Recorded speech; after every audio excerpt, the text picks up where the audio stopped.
I have nothing but respect and admiration for dads that wear socks with sandals. What? You just wanted to say something to get a reaction from me, and you sure found the right things to say. So there'll be... That's abominable, Jordan. Let's listen to the rest of the podcast whilst we unpack this. No, because we both know that there won't be this discussion about socks and sandals in this podcast, Jordan. We know that's not going to come up. I don't know that. You've just... Now this is useless. No, it's not useless. It was such a... Like, they wanted to know what you had to say about that, and now you've taken that away from them. Now they're listening to this going, shall I even listen to the rest of the podcast? Okay, well, if they... Okay, maybe the listeners just want to know that I've got very strong opinions about socks and sandals. And we'll go into it in the podcast. Okay, fine, in which there will be swearing, spoilers, and opinions. And sandals. And socks. And dad bods. Ugh, gross.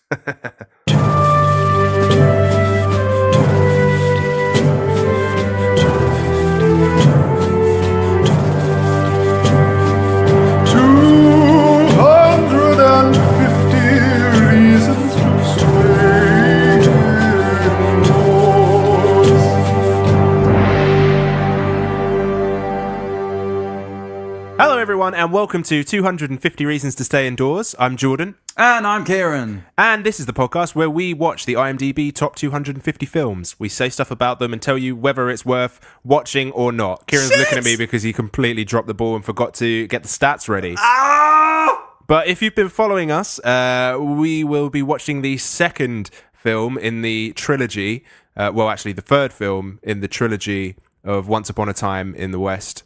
And this time it's Once Upon a Time in America. That's right. And Keiran? And it is number 70 on the list. It came out in 1984. 1984. Now, since... Name one person who you know who's been born in 1984. Oh, maybe my cousin. Good, okay. Okay.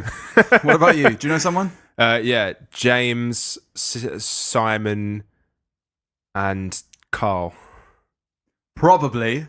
Yeah. I mean, there were probably James Simons. It would be weird if, like, from 1983 to 85, there were no James Simons. Yeah, or I reckon Carls. they're pretty standard names. Yeah. Even in, like, not just England.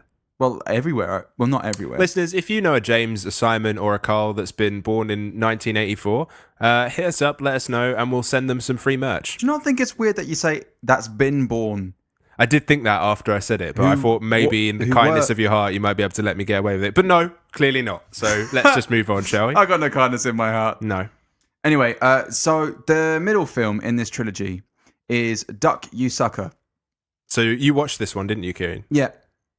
And let me just tell you now that the first film and the second film have absolutely nothing to do with each other whatsoever. I knew it. No consistent characters. They're both in the West, and that's it. That's the only thing. So what's Duck You Sucker? What's the deal with that? The deal is the other name is A Fistful of Dynamite. And so what it is... Wait, what do you mean the other name? So there's two names for it? Yeah. Oh, okay. It's like Duck You Sucker or A Fistful of Dynamite. That's the deal. Okay. I mean, there's not someone saying that That's at the the deal. start of the film.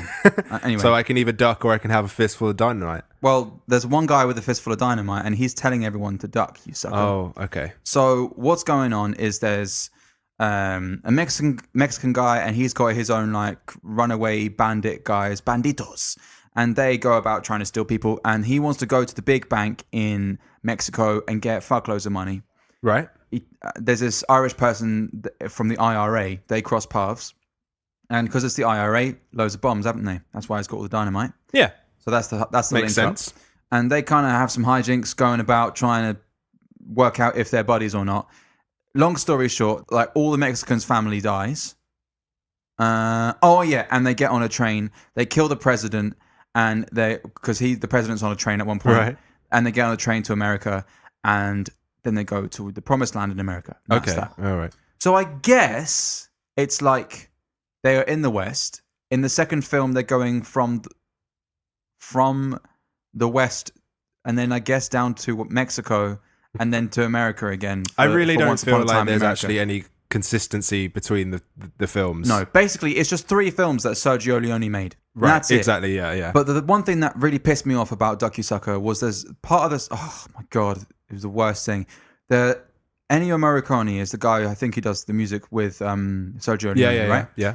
And so you see how there was the motif. There was some bullshit motif in Once Upon a Time in the West. Do you want to explain what a motif is for those that don't know? A motif is a musical, a long. I'm not going to say musical phrase because that could be quite short. It's like a theme that repeats itself, and it can come back at various points in the film. Yeah. So, for example, there could be a motif that's linked, or a theme. It's basically the same thing that's linked with a particular character, and when this character comes in, it's like, oh, I know what's going on here. For example, like Darth Vader, like you're gonna have some when he comes on the screen, right? Right. Yeah. So that's how it's going on. Well, in Once Upon a Time in the West, there were like 3 motifs that constantly came on, and I can't remember how they went. I'm trying to. But in Duck You Sucker, there was this. That's the one. Okay. I think that's it. And okay, Kieran, I want to stop you there because we're not doing an episode on Duck You Sucker today. Okay, we're but quickly, doing an there was episode on. No. We were doing. There was a woman who no, went, no. Shum.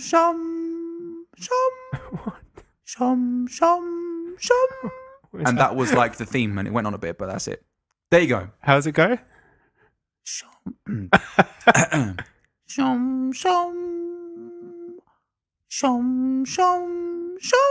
What was it played on? No, this is a woman singing. What? Yeah, that's what she did. For real. Okay, all right. Maybe it might be worth watching that, or just go on YouTube and find a clip. It's not worth it, man. It's like 2 hours. Anyway, Okay. Once Upon a Time in America, what do you think is going to go on?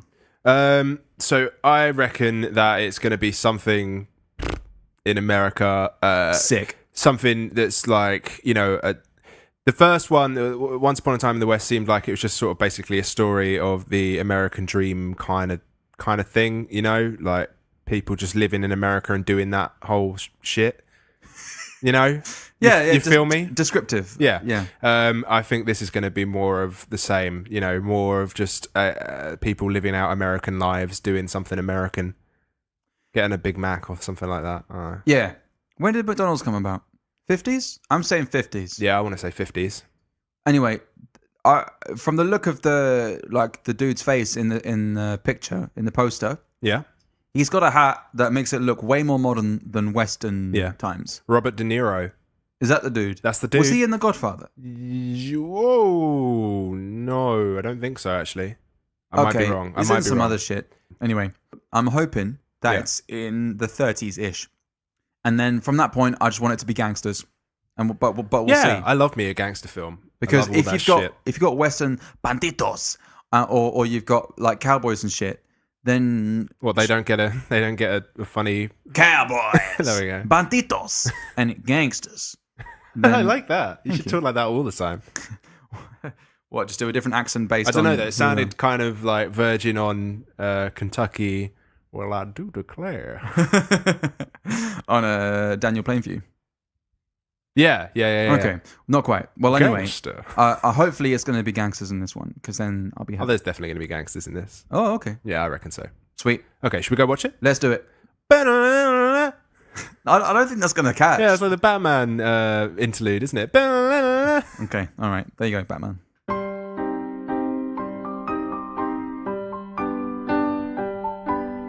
And we're back with a couple of fast thoughts. Kieran's just taken a swig of coffee. America. Gangsters. Jews. Again. So many. Which is fine. Which is fine. Again, clarifying, not a Nazi. Underage prostitution. Rape. So much rape. Yeah, way too much. I mean, how much is too much? Any is too much, really. But, how much is too much, am I? No. Any. New York. What? That was New York. Yeah, I thought so. Thank you for... Yeah. Time skip. Moe's Tavern. Ballet. Spying on people. Speakeasy. Whiskey heating. Tommy Gun. I'm coming for you this time, Kieran. Shit, you came prepared. Robert De Niro. Betrayal. Oh my God. Jesus. People faking their deaths. Swimming. Dying in a dump truck. Clever ingenuity of children. When you say, swimming, but in a car.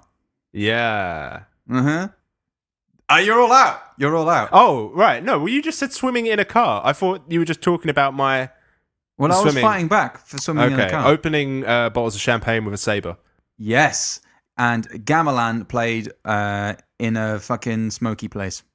Opium den. Yeah, that's what I was meaning, yeah. No, that was my one. So, okay, let's just. Well, stop yeah, there. let's call it. Yeah, I think that was a draw. Cool. So, Kieran, are you ready with your 15-second pitch? I think so. Okay. Well, once again, I've forgotten to get my timer out. So if you just bear with me for a couple of seconds. That's okay. Yeah. I've got absolutely no problem with that. You can take all the time you need because I'll just. No, keep you're just on padding talking. to think about it. 3, 2, 1, go. Robert De Niro gets betrayed by his friend when he fakes his own death. By the way, he's a gangster. And Robert De Niro comes back to his hometown, New York, and his friend asks him to kill him because he betrayed him. And he kills himself, but Robert De Niro just goes home. 14 and 74. Oh, that's not quite rounding up. No, it's not, because I kind of round up from 8. But, you know, in terms of Jordan math, she didn't quite make it. But in terms of normal math, she did it. Yeah, but we discussed this before. Yeah, these aren't the rules Jordan that maths, we play by. I'll take Jordan maths. So I feel like, considering the film itself, you probably brushed over quite a lot there. I feel like you spent quite a while on the right at the end bit. Because it's basically just a dude's life story. Yeah, it is. Yeah. So the film, but the point being that he got betrayed by his friend. That's like the thing. Because the rest of it is just telling the story and painting these two people up. Yeah, it's the story behind the betrayal. I was much less taken by the ending as I was the rest of it. You know. Yeah. The end was just like, oh, but the actual journey itself. This was the epitome of it's all about the journey, not the destination. Exactly. I think. So do we want to do a synopsis? I think we do. Have you got one ready? Yeah, I'm ready. So thankfully, this one isn't like 7,000 pages long, Sweet. as the 3 hour and 49-minute runtime might suggest. Oh my god! How long was this film? Yeah, it was pretty long. How many parts did you watch it in? 3 parts. Same. Yeah. Fucking hell. I'm going to probably avoid doing like an accent with this one, but I am going to be queuing you in for sound effects. You did an accent on the last one? We did a couple of them, I think. I think I tried to start it, but it just didn't work. So the story is divided amongst 3 distinct time periods. Sweet. The early 1920s, the early 1930s, and the year 1968. The story is... What? Who wrote this? The story is also jumps back and forth between these times and is summarized chronologically here. English. Oh, okay. So I think he's saying that the synopsis here... Oh, sorry. So this is the IMDb synopsis, by the way, guys. By the way, sorry. Once Upon a Time in the West is 36 on the list. Once Upon a Time in America is number 70 on the list. That doesn't make sense. How much bullshit is that? I'm really starting to like lose my faith in this list in terms of like the rankings of things. I think some of it's a bit bullshit. I think it's massively bullshit. Yeah. It's really silly. Sorry, as you were. So, in 1968, David Noodles Aronson, played by Robert De Niro, returns to the Lower East Side of Manhattan, New York, following a prolonged absence. He has been called back to his old neighborhood under mysterious circumstances. He's received a notice from a local rabbi telling him that the cemetery in his old neighborhood is being closed and the remains of those buried there are being moved. He sets himself up with a room and a bar owned by an old friend, Fat Mo, played by Larry Rapp, and begins to investigate the summons he received. Noodles is suspicious of the letter, thinking he's been called back to see the reburial of his old friends Patrick Patsy Goldberg, played by James Hayden, Philip Cockeye Stein, William Forsythe, and Max Bukovich. Nice. Yeah, nice. Played by James Woods, who he used to be in a gang with. Okay. Really fucked up my cadence there, didn't I? Okay. Noodles believes someone is seeking revenge against him. Mm-hmm. So in the earliest time period, the early 1920s, the boys grew up in poverty in a Jewish neighborhood on the Lower East Side. They ostensibly work for a young local gangster named Bugsy. However, Noodles and his friends Patsy, Cockeye, and Dominic have ambitions to strike out on their own. One day, while attempting to roll a drunk, they are foiled in their plot by Max, who is just moving into the neighborhood with his mother. He keeps the drunk's pocket watch and leaves the boys to be harassed by a policeman, Whitey. Yeah. Is it Witty? Or is No, it it's literally Whitey. Whitey? Whom the boys call Fartface, who constantly bullies them. Oh yeah, I haven't been queuing you. No, it's okay. Don't worry about it. Noodles finds Max later and demands the watch back. Whitey happens by and takes the watch for himself. Noodles and Max come to admire each other's resolve, and decide to be friends. Though Noodles and Max share the leadership of the gang, it is Max who is the more charismatic and makes most of the decisions for them. Do this, you fuckers! He doesn't say that, but I think he would. Probably. In one of the scenes that we don't see, maybe. Yeah. One day, Patsy spies Whitey walking along the rooftops of the neighborhood and follows him. Jiminy. Patsy immediately realizes that Whitey is going to see their preteen and physically matured friend Peggy, who prostitutes herself. Just putting Keiran on the spot. Make a prostitute noise, Keiran. Do it. Give me a dick! The boys catch Whitey in the act and photograph him. Patsy, Oh, wait. It's, I'll blow you for money, or something like that. Yeah, that's good, yeah. Mm-hmm. You've done this before, haven't you? Oh. Patsy quickly disappears with the film plate. Back when they had film plates, am I right? Whitey acquiesces to their demands that as the new gang in the area, he pays them as much in tribute as he does to Bugsy, and that he do the same enforcement work for them. They also get their watch back from him and make him pay for Noodles and Max to have sex with Peggy. Hey! Underage! Yep. Noodles has long desired to be romantically involved with a girl, Deborah, Jennifer Connelly. Deborah,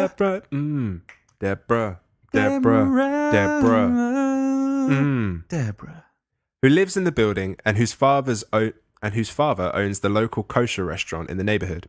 While using the men's room in the restaurant, David often spies on Deborah through a small hole in the wall while she practices her ballet steps. That is not ballet, no. That's what he's thinking. Oh, yeah. Okay.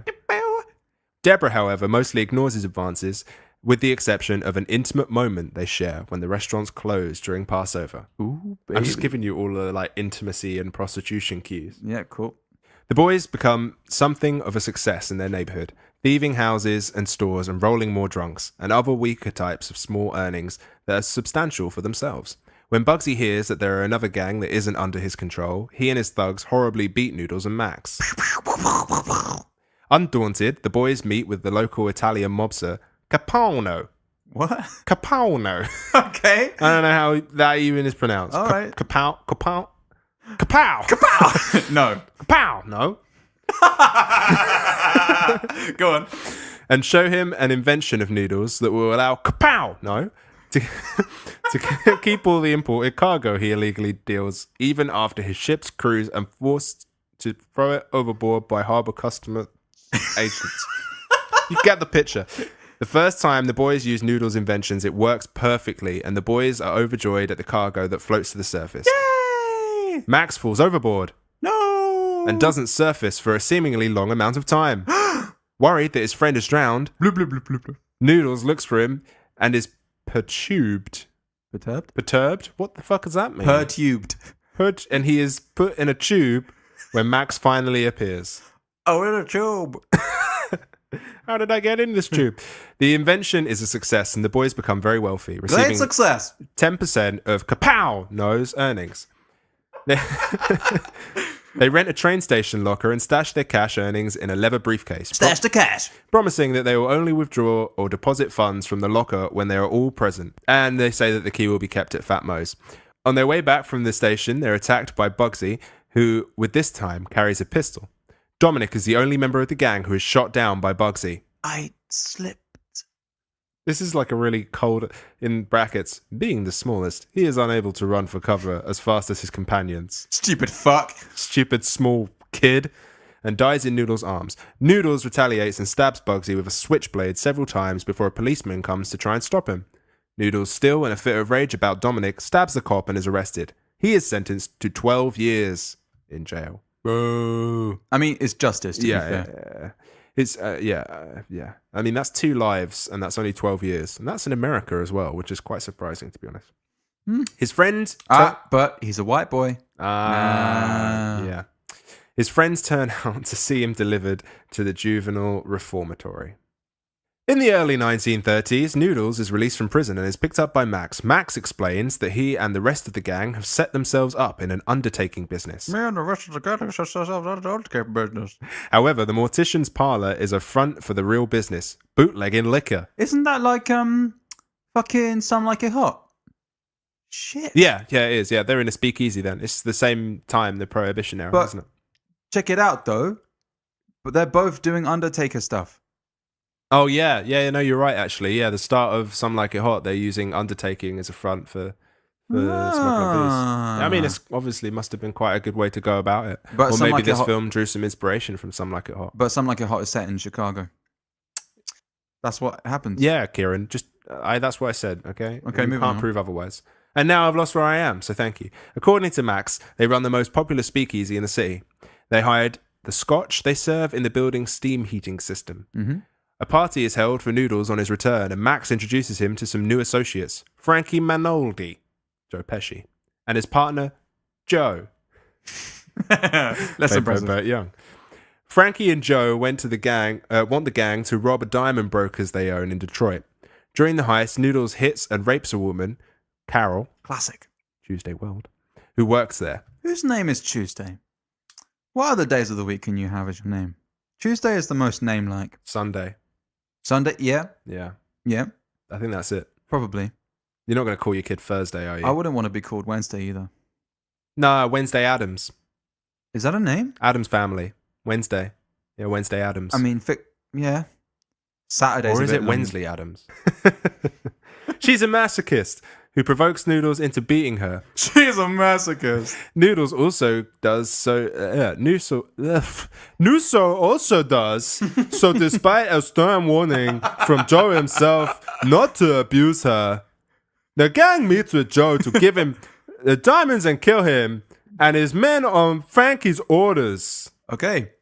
That was just a bit of Who was that? It's a really famous guy, Christopher Walken. No. You know, I don't know who that is. I was in Click, the film with Adam Sandler, I haven't seen Click. and I What else have you done, Christopher Walken? was in Seven Psychopaths, I haven't seen Seven Psychopaths. and This just sounds like a funny, stupid I voice was to me. in the music video For Fat Boy Slim. okay, I haven't seen any. Fuck it. Okay. I'm abandoning this. Moving on. Yeah. The gang meets with Joe to give him the diamonds and kill him and his men on Frankie's orders. Noodles, unaware of the deal that Max made with Frankie to murder Joe, is quite angry with Max. His reasoning is that their gang should not be liable to anyone, like Frankie, and should operate independently. Also, Noodles is concerned that one day Frankie may want Noodles or Max to eliminate the other. Max assures Noodles it will never happen. As they drive away from the scene, Noodles foolhardily drives their car off a long pier into a bay. Splish. Maybe one day Max will want noodles. Well, I mean, they're pretty tasty. The gang begins to aid a local union leader, Jimmy Clean Hands O'Donnell, who has made a career of standing up to corrupt labor leaders, particularly a man named Crowning. During the time the gang is expanding their business dealings, Noodles rekindles a romance with Deborah, now played by Deborah. He arranges for a lavish vacation for them both at a posh resort that is closed for the season. Noodles reveals his love for Deborah. However, I mean, it's hardly a reveal, is it? It's pretty obvious. Okay. However, she is still as reluctant to get romantically involved with him and plans to leave for California to study acting. On their return, in the limousine, Noodles rapes Deborah. Ashamed, he orders the driver to take her home. Sometime later, Deborah boards a train to California. Noodles, from a distance in the station, watches her leave. She closes the compartment blind when she spots him. Intermission.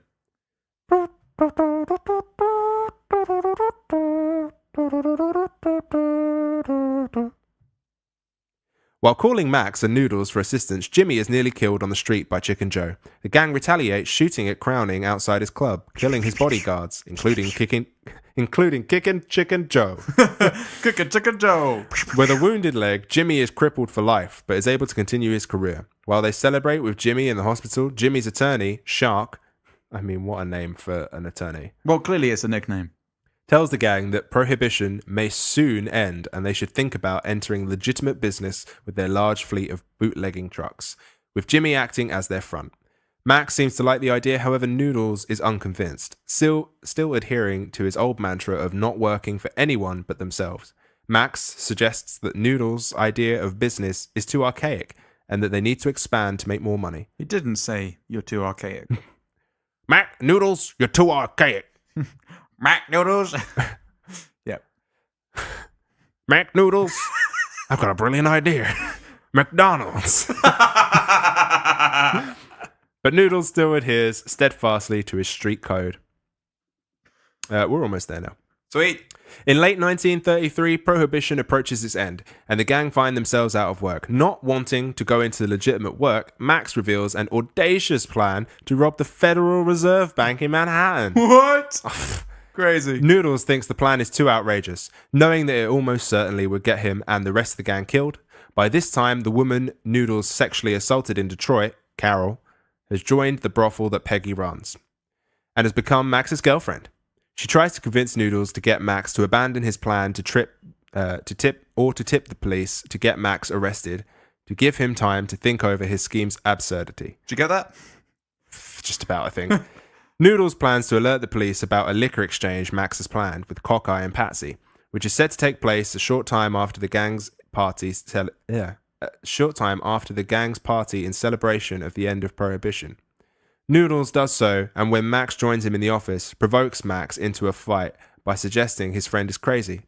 It's a vulnerable fact of Max's life that his father was mentally unbalanced and died in a sanitarium. When did we ever learn about that, by the way? We didn't. Noodles shows up at the site of the liquor buy and sees Patsy and Cockeye have been killed, and it appears Max has been burned beyond recognition. After returning to Fat Mo's bar and finding his girlfriend Eve murdered and Mo horribly beaten, he retrieves the key from the locker in the train station. At the station, he finds the money has been replaced with newspapers. Puzzled, Noodles buys a one-way bus ticket to Buffalo and leaves. During his sleuthing in 1968, Noodles finds out that his friends were moved to a different cemetery and an elaborate mausoleum was constructed for them. He finds the key to the train station on the locker. He finds the key to the train station locker on a plaque inside that states Noodles himself put the plaque and key there to honor his friends. Go on, next sentence. He goes to the locker and finds the same leather case and more money inside. A note inside the case says advance payment for your next job. According Thank to you, Jordan. news reports, I say you thought I was done, but I wasn't. Can you stop lagging, please? Named Chris Bailey is under investigation for corruption. Several witnesses set to testify against Bailey have all died under mysterious circumstances. Noodles suspects a connection between Bailey and the money left to him. Before visiting the senator's house under invitation, he talks to Carol, who tells him that Deborah is once again living in New York City and is now famous stage actress. Noodles visits her and the two have a lengthy conversation. Deborah's most important revelation is that she and Senator Bailey are together and have a grown-up son, also named David, who very closely resembles Max when he was younger. By the way, Noodles is called David. Yeah, we said that right at the top. Do we? Yeah. Okay. Noodles goes to Bailey's Long Island mansion and meets directly with the senator, who reveals himself to be Max. Max has faked his own death during the liquor exchange where he was killed, open brackets, close brackets. Open brackets, killed, close, no, it's speech marks. Open speech marks, killed, close speech marks. And has, for the past 30 years, created the Bailey persona as a disguise. The Bailey persona. That sounds like it should be a film in itself, shouldn't it? Yeah. The Bailey's persona. The Bailey's persona. Yeah, well, that too. Well, that's the persona about the drink, isn't it? With the impending investigation for corruption, Max tells Noodles that he wants to be assassinated and that Noodles is the only person to do it. Noodles refuses, saying that he feels betrayed and has felt guilty for the entire span Max was gone, which is punishment enough. He leaves through the secret passage. On the street outside Bailey's estate, he captures a glimpse of Bailey standing by the road. A garbage truck drives by, the augers in the back clearly visible, suggesting but not concluding for certain that Bailey has thrown himself into them to his death. The film ends in 1930s with Noodles in a Chinese opium den, laying down after a few puffs of an opium pipe. He smiles as the closing credits roll. All right. Well done. Nice one, Jordan. Thank you. By the way, all of that was told in chronological order, Yeah. but none of it in the film is in chronological order. We kind of go back and forth. It's like there's Noodles sitting there with Mo. He's trying to figure shit out, and we have some flashbacks. Yeah. You thought that film was long? You thought that synopsis was long as well? Also, the original film ran, like, from the recording, ran for 8 to 10 hours. What? Yeah. And then I've forgotten the director's name, Leone. Sergio Leone. His original cut was 6 hours, and he wanted to do it in 2 3-hour parts. For fuck's sake. And then he managed to get it down to 3 hours and 49. But what they showed in the cinemas when it came out was actually like a 2-hour version. Oh my God. Yeah. And the 2-hour version didn't make any sense, and no one liked it until their like tape came out, which was the 3 hour 49 one, and they were like, oh, this is a good film. Is this like the Batman vs Superman? Where like where they brought out the shit version in the cinema and then apparently the good version on DVD. Yeah. Yeah. A similar thing. I don't think the good version's any good. I don't know. I still haven't seen it. I'm too scarred by the original. I don't care enough. But hey, this film was actually all right, wasn't it? What did they do? They've done that with another film as well. Yeah, no, this film was good. I enjoyed this film. This film was good. I enjoyed this film. Let's go into some beefs though. Yeah, sure. You want to start? How many fucking credits at the start of this film? Did you clock that? No, I didn't clock that at all. There were credits for years, just black screen and a bunch of names, just for ages. Nah, I think maybe I was just getting ready still, like to get my note taken, everything like that. I had everything ready, and I was just sitting in front of that screen. I was like, okay, there's a bunch of people's names. Brilliant. The song Yesterday by the Beatles was used too early at the start of the film, and I was like, really? They're using this tune in the film? Like, really? Didn't recognize it. You didn't? I'm not a massive Beatles guy. You didn't recognize that it came back as well at the end How's of the film? go? Dude, you don't know how the Seriously, I don't know. Just how's it go? Yesterday, all my troubles seem so far away. Now I'm gone and I'm not here to stay. Oh, that one. Yeah, okay. I believe in yesterday. Oh, yeah. I did think when I heard that, I was like, where do I know that song from? Yeah. So there's that, and it came when he's at the fucking bus station, and then it turns into like 1984 all of a sudden. Yeah. And then it comes in. Oh, but I loved that transition though. It was so cool. He's like looking into the mirror, cool. And then like he's old. And at this point, I didn't know that it was going to be a time skip. So I was just like, who just fucked up the makeup? Yeah. Like, what's going on there? And then he's like, 1984. Ooh. How old do you actually think he was when they filmed this? I reckon... Robert De Niro, I mean. Thank you. I reckon the age he is in in all of the real gangster shit he does. Right. What time period? No. I mean, the actor himself. How old do you think he is? Yeah. But I mean, like the actor he was portraying. Sorry, the age that he was portraying when he was being a proper adult gangster. Yeah. Whatever age that character is, that age in real life. Okay, but you haven't really answered my question at all. You've just 34. Okay. He was 40. Okay. Yeah. You know. So yeah. All right. Yeah. Okay.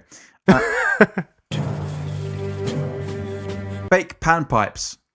Yeah, that fucks This me is off. a running trait, isn't it? In all of the other film as well, with the fake harmonica. Yeah, it felt like they were just trying to sort of tie the films together a little bit in that way. Having a recurring theme, a motif, if you like. Yeah. But it was like a person playing it every single time. At least that was. I think there was maybe one time where the panpipes played and there wasn't someone playing. When the panpipes played. Yeah. But just the fact that it nearly became very annoying. There was one point where I was like, but then every other time it kind of felt passable. But it was really blatantly bland. So I wasn't a fan of that. Less underage sex, please. That would be nice. Yes, please. That would be great. Thank you. Why is it? Why? This is my biggest beef. That every next film has to have shitloads of rape in it. Why, Jordan, does this film have to have rape in it? Why does Oldboy have to have rape in it? Why does fucking Blade Runner have to have rape in it? Why does every next film have to include some sexual harassment? I think it was the 80s.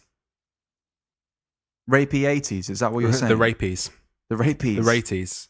Rapey 80s is the raping for the ratings. That's raping for the ratings. Yeah. That's a term that I wish I hadn't coined. Because do you reckon like the reviewers back in the day was like, oh, the film was good, but there was no rape, so only 4 out of 5. But when the film had loads of rape in it, and like, oh, the film was great and it had some brilliant rape scenes. Shock value, isn't it? We're not as shocked by things these days, and we don't want things on TV like that. But by the We're all third desensitized. Well, by the third sexual harassment scene, yeah, I was like, there was just so much of it, wasn't there? There was just too much. It's like once he rapes Deborah, for me, I was like, well, you've just taken the main character of this film and made him do something that's unredeemable. So, I mean, obviously he's killed people as well, but like it was like, his like childhood love and like someone who he deeply cared for, and he's just like gone and done it. Just like such a disgusting thing. I think it just shows enough about the fucking patriarchy that people can write I agree with you. into a film, and they'll be like, I know what, we can redeem them. See, this is my biggest beef, is the fact that he doesn't get any form of punishment. Retribution. Their film ends with him smiling. Like, what? That's fucked. This dude properly raped him. Raped someone. It's so wrong. And that woman didn't like the fucking taxi driver ended up throwing him out of a car. Yeah. But if you're going to throw him out of the car at some point, don't wait for like fucking 3 minutes until you're going to do it. Chuck him out of the car as soon as you realize that she's not having a good time. Like, do you think that she was really going to come around when she was screaming her head off? No. Not digging it.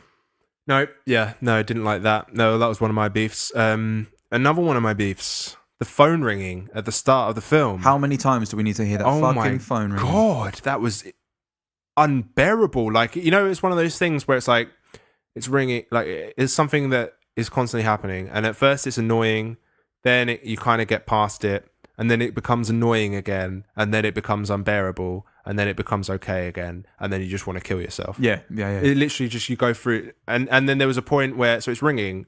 So to give a bit of context, there's stuff going on in the film, and in the background we can hear a ringing, and it's almost like foreshadowing for a scene that's coming up where there's going to be a phone conversation. You think it's next door, and he goes next to a phone, picks up a phone. Exactly. But the phone keeps ringing. Because it's not that phone that's ringing, it's him ringing the other phone. So it's just like, just stop it. He picks up the phone, you're like, finally it's going to end, and then it rings again, and then it cuts over to another phone, and then that person picks up that phone. It's like, just why did you have to do that? Exactly. Another beef, when they're in the when Deborah is in her actor's fucking backstage place, and she's taking off a mountain of makeup on her face. But like, how the fuck do people even take off makeup? Like, just wash your face. Oh my god, she had that whole scene where she was like scraping the makeup off her face, and I was like, just put your face in a sink. Oh my god, this is getting so frustrating. But she had a mess of bottles on her work surface, and I was thinking,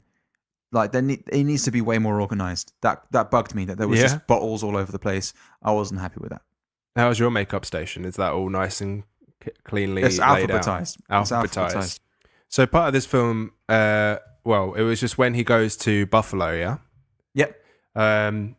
Completely unrelated to the film, but something you might like. Okay. So I'm going to... Okay, I know what this is. Go on, Jordan. Okay, well, now you really took the wind out of my sails there.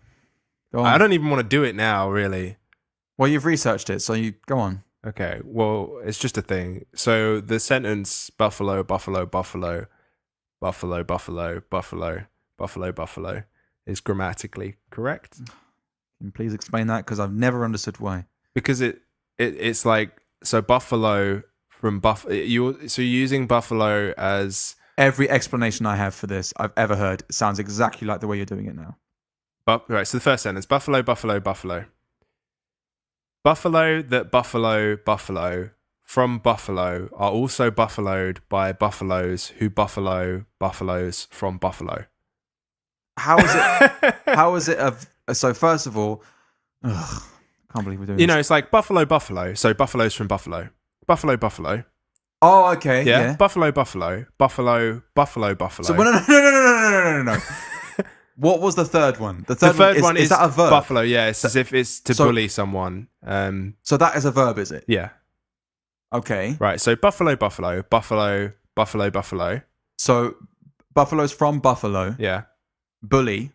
Yeah. aka Buffaloes from Buffalo. Buffaloes from Buffalo, yeah. Right, and this is where the bit that doesn't quite make sense to me either, is it means I don't understand where they get the are also buffaloed by Buffalo from Buffalo.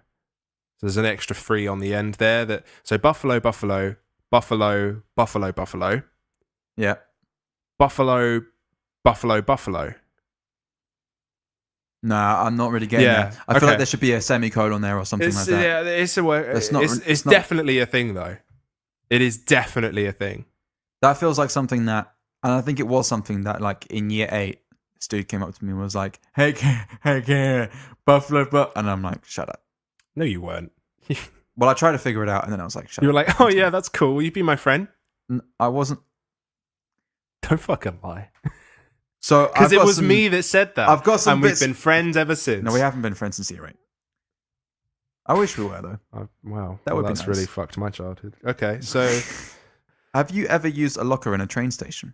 Yes. Have you? Yeah, that's where I store my $1 million. Okay. All right, that took the wind out of my sails. Yeah, they're all tiny little moose-like creatures in... Jordan, stop being silly. A buck? Okay, genitalia tab. Yeah. There are, in total, 5 tits. Right. 2 vaginas. Is there? Yes. One of them is the redhead that was in the cab that picked up noodles. Yeah. Okay, yeah. And the other one, grossly, was the baby in the hospital. Yeah. Wasn't happy with that. The 80s. Rapey 80s. And, okay, so recently, Jordan and I went to the London Podcast Festival to watch our friends. We wish that they were our friends. Sanspants, Plum and a Death Star do a show. It was really cool. We had a good time. It was great. And we met with Rory from Dog Hair Presents, lovely guy. And we met with, pretty sure their names are Jane and Libby. Yeah, sounds about right. Some twins who featured in the show, just like impromptu heckled the crowd. You enjoying some chips and dip there? George? Yeah, sorry. And we discussed, somehow in conversation came up, opening champagne bottles, which... Yeah, with a saber. With a sword. Yeah, or with a kitchen knife, as Rory said. Glasgow. And at 3 hours, 6 minutes and 14 seconds, there was champagne sabering with a sword. And I watched this part of the film. Yeah. Like the day after we talked about this. And I was like, what the fuck? What?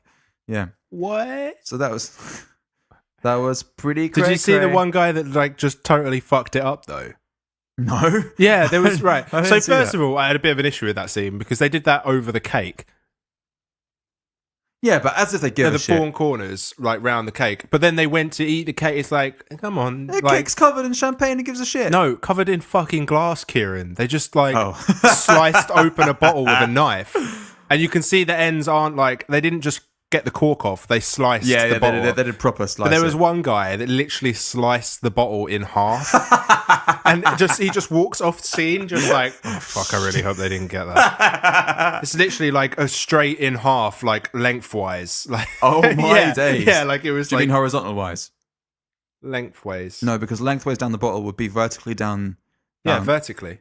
Down the bottle. Really? Yeah, that's what I mean. He was holding it and he sliced it along the bottom. From the bottom of the bottle. So he didn't cut the bottle in half if it's standing upright. He cut it down the middle. Oh my. Yeah, that's what I'm saying. Like, that is just... Wow. That's wasted champagne. Yeah, you're not getting that back. That's just and that's my point, is that glass then went over the cake. Fuck.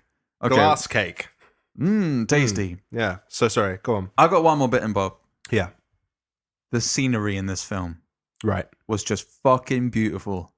Oh my God. I've been looking up like plane tickets to New York recently. Right. Dreaming about going. Got some good deals for January, you know? Yeah? Yeah, you can get them for like under £300. Return. What? New York? Yeah, man. Shit. Yeah.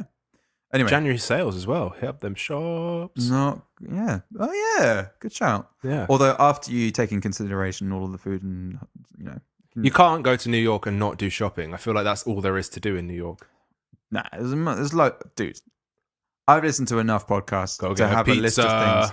Yeah, yeah. I'll do all those things. Talk to a bum. But anyway, the scenery in here just made me be like, fuck yeah, I really want to go. New York, fuck yeah. Mm. Because there's like the rooftops, and there's that. So the poster is the scene where it's basically just before Dominic gets shot. Yeah. And they also revisit that later on when they're Yeah. doing like an epilogue kind of vibe thing. Oh man, for me it just looks like they really romanticize the scumminess sometimes of New York. Right. You can get that in London though, can't you? Not in the same way. Not with all the It's fucking. not the same scum. London scum's not the same as New York scum. Also, I feel like, check this out. I would like to have a flat one day with like 30s minimalist decor, Yeah. but with current infrastructure. Because I was looking at the flat that they had, Yeah. and I was thinking, okay, it's a bit much. So I want like some of the shit. I want some of the architectural vibe. And I want some of the decor, like the Art Deco stuff's cool, but I don't want to have a broken lift or really shitey heating. Right. So Yeah. I want the thing to be efficient, but I want it to look cool. So that's kind of like. Have you ever been to the Ned in London? No, but I keep hearing about it. Yeah. And like this dude. See, that's just like that place frozen in time. Shit. It's great. Yeah. Fuck, I should go. I recently bought another London book where I was like, here's even more quirky places you can go to in London. Okay. And that place is recommended, so I'm going to check it out. Well, you should do. I've been there and it was good. You got one last bit in, Bob? No. Cool, let's move on. So who would you want to be? I would want to be. Mm-hmm. I've got two. Right. I'm sorry. The chauffeur and Stop It Quickly. Yeah. Or here's the one that really came to me strongly. Mm-hmm. So remember how I was mentioning about the makeup bottles? Yeah. I'd be Deborah's assistant, and I'd make a shelving system. That really stuck with you, didn't it? Yeah. I'd Really bothered you. I'd make a shelving system, alphabetize the different bottles, and Yeah. I'd make it easier for her to access. Okay. That's it? That's all you're going to do? Well, I mean, obviously, that's your impact into the film is to make the background of one scene better. Well, more clear. Also, I feel like every film is, made better. I was going to say ameliorated. Oh, nice. Thank you. I wouldn't have known what that meant. I'm kind of taking a French word, making it English, conjugating it, making That's a bit cheap, I wonder if it is an English word. Every film is made better with a bit of admin. And I feel like the little bit of admin that we can put in this film would be having a nice little shelving system for all of the makeup bottles. That would look really, really nice. Yeah. In Deborah's backstage little, I want to say office. What's the fucking room? Dressing room. Who would you be? Right, so I had one thought that was I'd want to be Noodles and not stab the policeman. Oh. You know what I mean? Like, I don't... He would have got less time He would have got a lot less time. Also, because his policeman buddy, Whitey, might have been able to pull some strings. Yeah, he might have not got any time.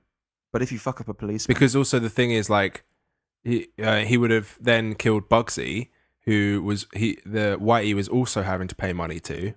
So, you've done him a favour there by getting rid of him. So, he might, be able to pull some strings there for you. Might just call it quits after that point. But then my issue with that is that I would be Noodles, and Noodles is scum.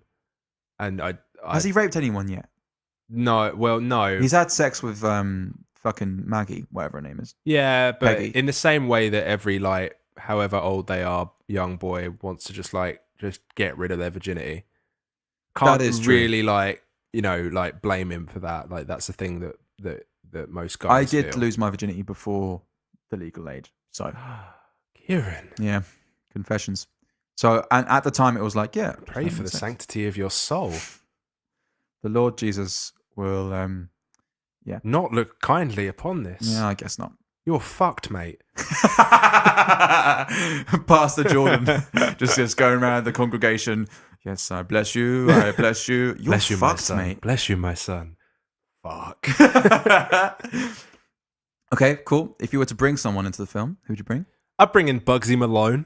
Ah, the real fucking I just want to Bugsy. stay in this 20s period with just where they're just kids. Yeah, and but then have remember- it half serious and half Bugsy throwing pies at everyone. Just, Nice. Just bring it all into one melting pot and see what happens. Sweet. Just the police and all of those guys actually kind of respect Bugsy Malone because he's just having fun as a kid with pies. Yeah, but he's like fucking 8 years old. Yeah, running crews, and they're like, that Bugsy, he'll make a great mayor one day. But then there's the other side of Noodles, like actually robbing people and stabbing people, and they're like, what are we gonna do? And I just want to see what they do. Would he be in the foreground, or would it just be like He played Bugsy. Oh shit! Yeah, I'm gonna swap him out for Bugsy Malone. So he's already running a crew, but they're just throwing pies instead of actually hurting people. So okay, but okay. Remember that Noodles and Max got fucked up by Bugsy. Yeah, they get a lot of pie in the face, and they don't beat up Bugsy.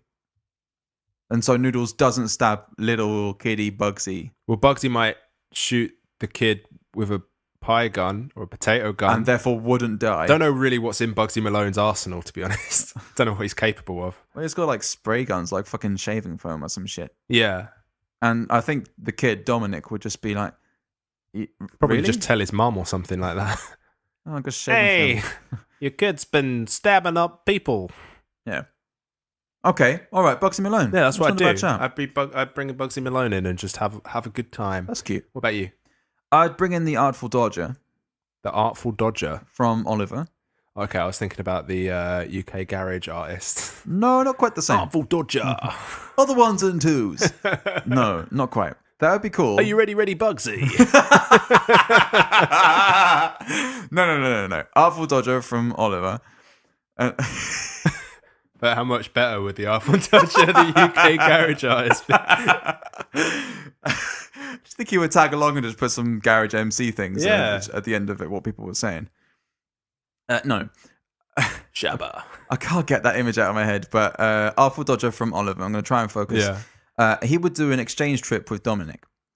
So Dominic was the little kid. Mm-hmm. And so Dominic goes to London and learns from Fagin, whilst the Artful Dodger is learning a few tips and tricks from Noodles and Max. Okay. And I think you'd have a little bit of, oh, mate, you got to pick a pocket or two. I kind of scrambled my words, but you get what I mean. You got to pick up a penguin. Yeah, or two. And he'd learn a few tricks from the Jewish gangsters in New York. Yeah. Meanwhile, Dominic is learns about the majesty of gruel. The majesty. Well, no. Remember, Oliver's now with Fagin. When he I don't think I've actually watched Oliver. Okay, well, I was Mr. Bumble in Oak Grove School's adaptation. That means nothing to me. Well, I'm the guy who says more. That was me. Yeah, I can see that. Not bad, wasn't it? You've obviously practiced that quite a few times. Yeah, it's pretty good. Yeah. Less. Fuck, no, that's not right, is it?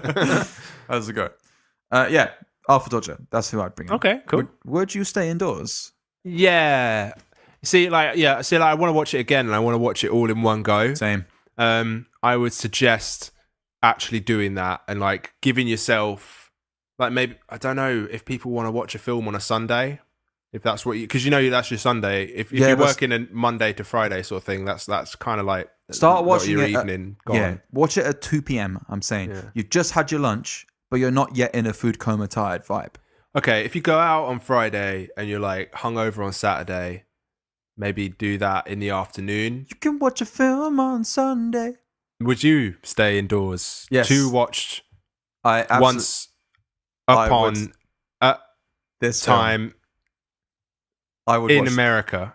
I would watch this film. Indeed, indoors. Great, and I'd watch it. Such suspense. Yeah, that was worth it. I would be on the edge of my seat. I'd watch it all in one go.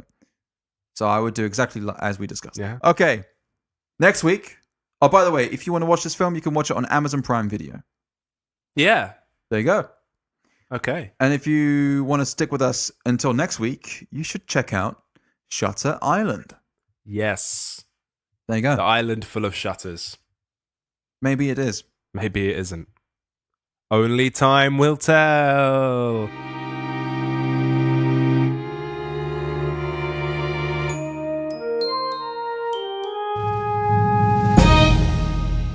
And thus, in conclusion, that is why no fathers, either metaphorical, father figures, literal, biological, should be wearing socks with their sandals. Thank you very much. Unless, of course... No. That's the end of my essay. Thank you.